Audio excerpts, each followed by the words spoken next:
tu ref kazi yake na captain pia kazi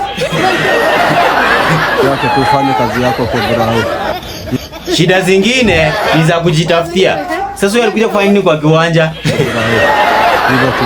Nimeshinda kutafuta pedi, kumbe ako grao.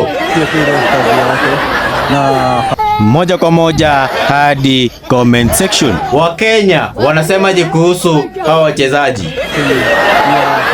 Ini squad ya kucheza mpira ama kuiba? Bro, kama ulikuwa unataka kuwa panya, ungesema. Captain anakaa mbuzi merogwa.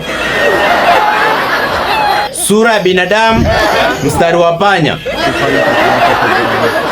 Unadhani huyu jamaa ataachia ref kazi yake? Hii ndio uso ya type C. Yeye ndio goalkeeper ama? Mara ya kwanza nilidhania ni samaki imesimama. Huyu ukimfunga uende home na security. Siku hizi mpira walevi wanachezanga. Hapo kwa ref huwezi mpea red card. Kwani siku hizi wameanza kuform timu ya wezi. Huyu DJ Frank muita aje?